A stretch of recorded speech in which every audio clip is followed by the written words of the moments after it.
मतदार यादीचं विशेष पुनरीक्षणाचा कार्यक्रम लवकरच लागू होण्याची शक्यता आहे।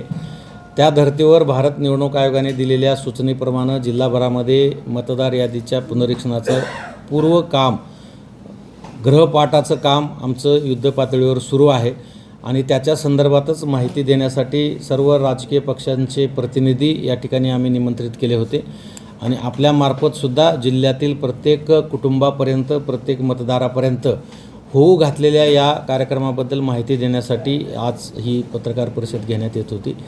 आणखी भारत निवडणूक आयोगाकडून सखोल असा कार्यक्रम जाहीर झालेला नाही आहे, परंतु तो संभाव्य आहे आणि तो लवकरच घोषित होणार आहे। त्यासाठी जिल्हाभरामध्ये आपण जे BLO आहेत, बूथ लेवल ऑफिसर यांची नियुक्ती केलेली आहे। जिल्हाभरामध्ये प्रत्येक मतदान केंद्रासाठी एक BLO आपण नियुक्त केलेला आहे। त्याच धर्तीवर राजकीय पक्षांनी सुद्धा BLA जे बूथ लेवल एजंट नियुक्ती करण्यासंदर्भातल्या सूचना आम्ही त्यांना दिलेली आहे, जेणेकरून दोघांच्या माध्यमातून प्रत्येक मतदान केंद्रावरच्या मतदार यादीचं शुद्धीकरण त्या ठिकाणी होईल।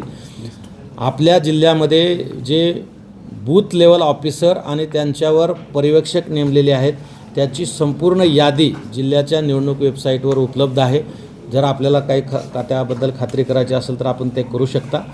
पण या मतदार यादीच्या सध्या हाऊस टू हाऊस सर्वेक्षणाचं काम सुरू झालेलं आहे, त्यामुळे आपल्याकडे BLO आपल्या घरी येतील तर आपला थोडा अमूल्य वेळ काढून त्यांना मदत करा, माहिती द्या आणि मतदार यादी संदर्भातल्या आपल्या काही शंका कुशंका असतील तर आपण बूथ लेवल ऑफिसरसोबत चर्चा करून त्या शंकेचं निरसन आपण घेऊ शकता। मतदार यादीबद्दल ज्या शंका आहेत, तक्रारी आहेत, किंतु परंतु आहेत, त्या सर्व निकाली काढण्यासाठी आणि शुद्ध मतदार यादी तयार करण्यासाठी मतदार यादीचं विशेष पुनरीक्षण स्पेशल इंटेन्सिव्ह रिव्हिजन पुढच्या काही कालावधीमध्ये होणार आहे। त्यासाठी जिल्हा प्रशासन सज्ज झालेलं आहे। आपण मतदार म्हणून आणि नागरिक म्हणून पण सज्ज व्हावं ही आपणा सर्वांना विनंती।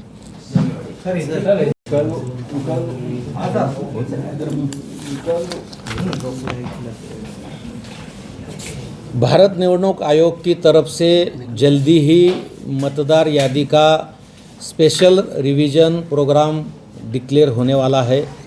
इसको मद्देनज़र रखते हुए छत्रपति संभाजीनगर ज़िले में जो बूथ लेवल ऑफिसर है उनकी नियुक्ति की गई है। उनके ऊपर निगरानी रखने के लिए सुपरवाइज़र की नियुक्ति की गई है और इसमें इन्फॉर्मेशन फॉर्म भरने का प्रोग्राम जल्दी ही डिक्लेयर होने वाला है। इससे पहले होम टू होम सर्वेक्षण करके जो मालूमात लेने की है वो मालूमात लेने का काम शुरू हुआ है। मैं आप सब छत्रपति संभाजीनगर ज़िले के सभी नागरिकों को नम्र निवेदन करता हूं कि बूथ लेवल ऑफिसर जो है, जो इलेक्शन कमीशन की तरफ नियुक्त किए गए हैं, वो आपके घर आए तो आप उनको सही इन्फॉर्मेशन दीजिए, सही मालूमात उनको दीजिए और उनको पूरा सहयोग कीजिए ताकि अपने ज़िले की मतदार यादी पूरी तरह से प्योरिटी में आपके सामने आ जाएगी। अगर बूथ लेवल ऑफिसर के साथ साथ पॉलिटिकल पार्टी की तरफ से बूथ लेवल एजेंट भी नियुक्त करने वाले हैं।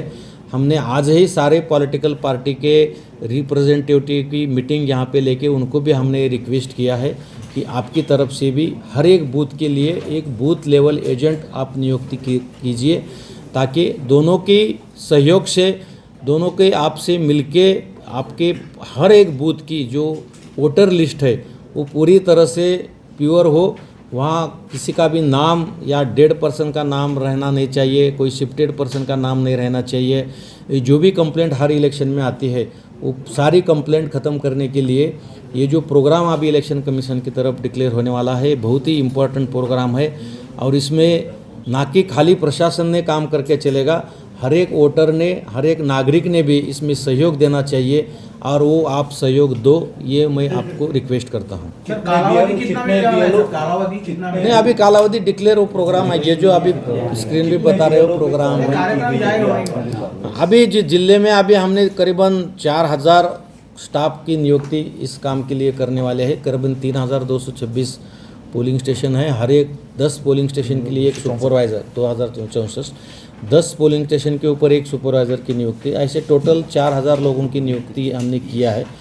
लेकिन अभी कुछ BLO जो है काम नहीं कर रहे हैं बार बार ERO के कहने पर, लेटर देने के बाद, सूचना देने के बाद भी काम नहीं कर रहे। तो आज हमने करीबन 137 BLO को नोटिस हमने जारी किया है, क्योंकि ये जो काम है वो इलेक्शन रूल्स और इलेक्शन एक्ट के तहत होता है। इलेक्ट्रल रजिस्ट्रेशन एक्ट जो है उसके तहत ये काम होता है, और इसमें किसी को भी हाईगई करने का कोई इसमें गुंजाइश नहीं है, चाहे वो ER हो या डिस्ट्रिक्ट इलेक्शन ऑफिसर हो या BLO हो। बहुत कुछ BLO ने गलत फहमी फैलाई है कि कुछ नहीं होता, क्या करेंगे आप करिए, ऐसे वो ERO को बेजवाबदार रिप्लाई दे रहे थे।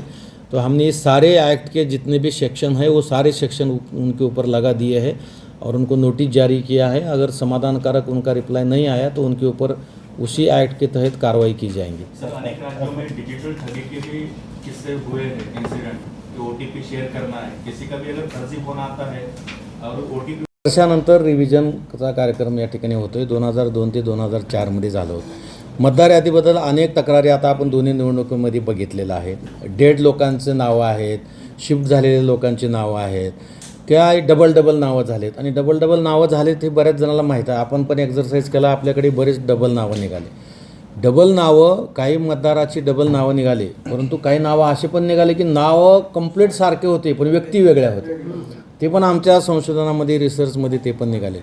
परंतु आज ही बैठक एक संक्षिप्त लोकांना अवेअरनेस करण्यासाठी, की म्हणजे आणखी इलेक्शन कमिशननं डिक्लेअर केलं नाही। मला हा मुद्दा क्लिअर करावा लागेल, नाहीतर बातम्या उद्या येत्या असेल की लागला प्रोग्राम, इलेक्शन कमिशन देईल आम्हाला फाळ। प्रोग्राम डिक्लेअर झालेला नाही आहे, संभाव्य कार्यक्रम आहे, पण होमवर्क आमचा ऑलरेडी 2 महिन्यापासून सुरू झालेला आहे। मॅपिंगचं काम सुरू आहे, मतदाराचे जे फॉर्म आलेले आहेत ते फॉर्म निकाली काढण्याचं सुरू आहे। आपल्याकडे आता जवळजवळ 3226 मतदान केंद्र आहेत आणि 10 पोलिंग स्टेशनला 1 सुपरवायझर, म्हणजे असे दोन्ही मिळून आम्हाला 3226 हे आणि 326 सुपरवायझर असे मिळून जवळजवळ 3590, म्हणजे 4000 कर्मचाऱ्यांची नियुक्ती करायची आहे याच्यासाठी। आणि त्या 4000 कर्मचाऱ्यांचं आमची नियुक्ती झालेली आहे, ट्रेनिंग झालेलं आहे आणि त्याचं काम सध्या ऑनगोईंग चालू आहे। आता याच्यामध्ये न्युमरेशन फॉर्म जो आहे हा सगळ्यात महत्त्वाचा आहे। न्युमरेशन फॉर्म म्हणजे आयज इक्वल आयज बेसिक इन्फॉर्मेशन, मी भारतीय नागरिक आहे, मी भारताचा मतदार आहे, हे प्रूव्ह करणारा तो फॉर्म आहे। तो फॉर्म भरणं अत्यंत आवश्यक असणार आहे। आणि या फॉर्मच्या म्हणजे मतदार यादी, आता जसं कटके साहेबांनी सांगितलं, हा मतदार यादीचा बेस राहणार आहे, जी मतदार यादी सध्याची आहे, पण ती IGTच राहणार नाही। याच्यामध्ये ज्या ज्या ठिकाणी नवीन डबल नाव झाले ते नावं डिलीट होणार आहेत। आता या यादीमध्ये नावं असलेल्याच्या बाबतीमध्ये सगळी प्रक्रिया ह्याच्यामध्ये केली जाणार आहे, परंतु त्याच्या व्यतिरिक्त ही सगळी प्रक्रिया चालू असताना काही जणाला 18 वर्ष पूर्ण होतील, की ही यादी झाल्यानंतरही सुद्धा काही लोकांचे ऑब्जेक्शन येऊ शकतील। तर त्याच्यासाठी नमुना 6, नमुना 7 हा पण जिवंत राहणार आहे, त्याचंसुद्धा काम साईड बाय साईड चालू राहणार आहे। आणि ऑनलाईन जसं आता राऊत साहेबांनी मुद्दा उपस्थित केला होता, त्याच्यासाठी आम्ही आता अगोदरची पॉलिटिकल पार्टीची मीटिंग घेतली। त्याच्यामध्ये आम्ही जे नेमणार आहे ते BLO असणार आहेत, बूथ लेवल ऑफिसर। आम्ही पॉलिटिकल पार्टीला विनंती केली की तुम्ही BLA नेमा, म्हणजे बूथ लेवल एजंट नेमा। आता हे बूथ लेवल एजंट हे प्रत्येक पॉलिटिकल पार्टींना आम्ही कशा पद्धतीने नेमायचं आहे, त्याच्यामध्ये BLA 1 आणि BLA 2 असे 2 फॉर्म आहेत। म्हणजे आपल्याकडे इलेक्शनच्या वेळेस कसं AB फॉर्म असतो, ए म्हणजे पार्टीचा अध्यक्ष कुणाला तर नियुक्त करतो, त्यांनी कुणाला म्हणजे तिकीट द्यायचं त्याला प्राधिकृत करतो, तसं आता इथं BLA booth level agent 1, BLA 2 असे 2 फॉर्म आहेत। BLA 1मध्ये पार्टी अध्यक्षाने नियुक्त करायचं जिल्ह्यासाठी की एजंट नेमायला प्राधिकृत कोणी केलेलं आहे, म्हणजे राज्याच्या पार्टी अध्यक्षाने जिल्ह्याच्या पार्टी अध्यक्षाला किंवा कुणा व्यक्तीला नियुक्त करायचा आहे BLA नियुक्त करायसाठी, त्याचं नाव त्यांनी द्यायचं BLA 1मध्ये। BLA 2मध्ये मग त्या व्यक्तीनं XYZ मतदान केंद्रासाठी ABC माणूस, Y साठी Z माणूस ते त्याने नियुक्त करून ते इलेक्शन कमिशनला म्हणजे आमच्याकडे द्यायचं आहे।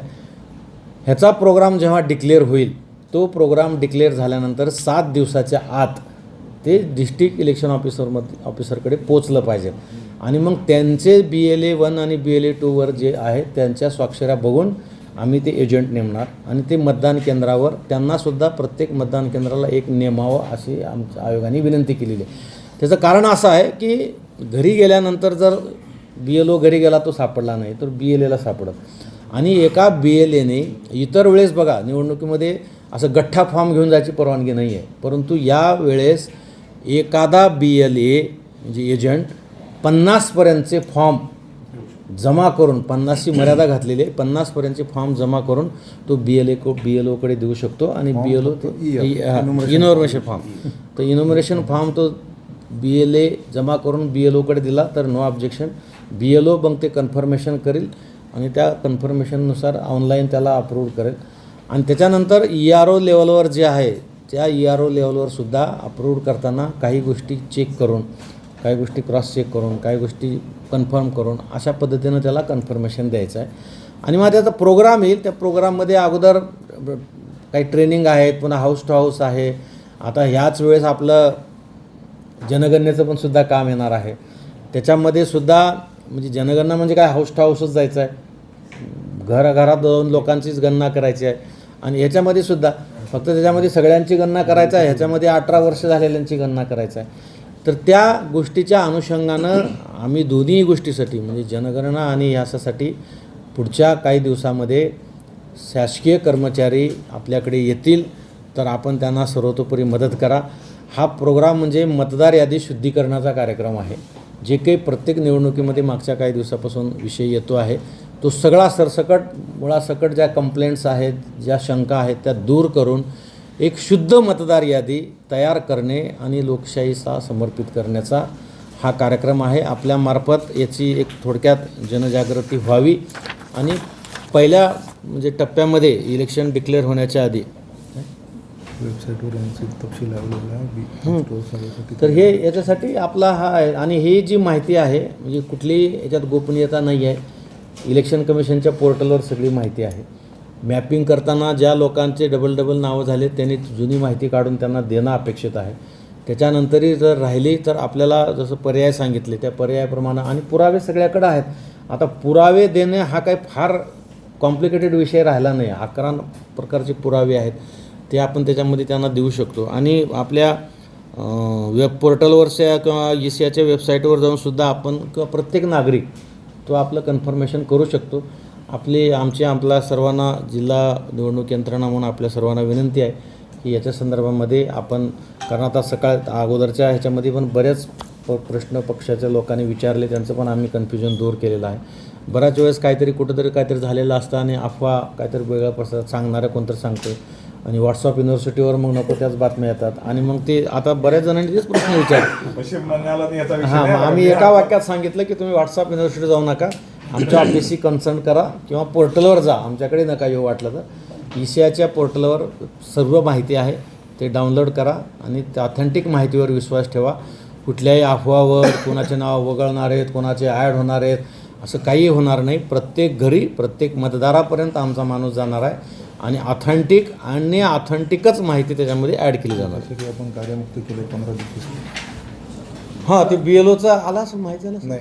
BLOच्या ड्युट्या लावल्या होत्या, त्याच्यात काम होत नव्हतं. आपलं काम फार सध्या आम्ही 50%च काम झाले मॅपिंग. हाऊस टू सर्वेसाठी आणि आता हाऊस टू हाऊस सर्वे करायसाठी BLOची मागणी होती की आम्हाला दोन्ही काम करणं होत नाही, म्हणून आपण ज्यांच्या BLOच्या नियुक्त्या केल्या त्यांना आपण टोटली कार्यमुक्त केलेलं आहे 15 दिवस. कारण हे एकदम राष्ट्रीय काम आहे आणि याच्यामध्ये म्हणजे हायगाई करून जमणार नाही. कारण बरेच BLO असं करत होते की इकडचंही काम नाही तिकडचंही काम नाही.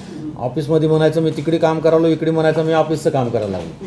हे काही लोकांच्या बाबतीत लक्षात आलं, दोन्ही घरचा पाहुणा उपाशी असं व्हायला लागलं दोन्ही कामाच्या बाबतीमध्ये. म्हणून आम्ही आता त्या BLOना 15 दिवसासाठी टोटली ओरिजिनल कामापासून त्यांना कार्यमुक्त केलेलं आहे. त्यांनी फक्त आणि फक्त हेच काम करायचं आहे. सध्या मॅपिंगचं काम चालू आहे सर, सुरू आहे.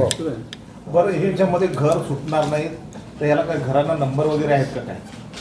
नाही, प्रत्येक ग्रामपंचायत नगर परिषदेमध्ये ऑलरेडी हाऊस नंबर आणि BLOच्या माध्यमातून जेव्हा त्यांचा जो एरिया आहे त्या एरियामध्ये फिरत असताना त्यांचे आता BLA जे आपण सोबत घेतले ते एजंटसोबत याच्यासाठीच घेतले. प्रतिनिधी एकतर पॉलिटिकल पार्टीच्या लोकांना सगळे डिटेल माहीत असते. एखादा आमचा कर्मचारी थोडा हायगाई केला किंवा दुर्लक्ष करतो, त्यांनी सांगितलं तुझ्या कार्यक्षेत्रामध्ये 50 घरं तू म्हणतोय, पण 50 नाही 55 आहेत, सर तुला 5 घरं टाक. सर, एका पक्षाला किती BLA नेमू शकतो तो? एक पक्ष 50-100 हर मतदान केंद्र के लिए एक सर, हे एका BLAला किती पर्यंत मर्यादा आहे?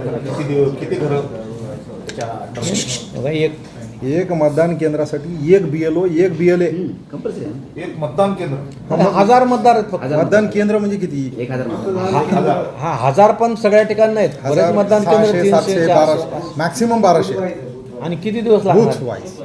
1000 घरी म्हणजे 1000 घरी त्याला जायचंय. कंपल्सरी 1000 वोटर आहेत हो. वोटर 200 घर. वोटर्स आहेत. घरं मॅक्झिमम 200 घरं होते. 200. एका घरामध्ये ॲव्हरेज आम्ही काढल्यानंतर आपल्याकडचे जे फॅमिलीची जी साईज आहे ते जर धरली तर एका BLOकडे मॅक्झिमम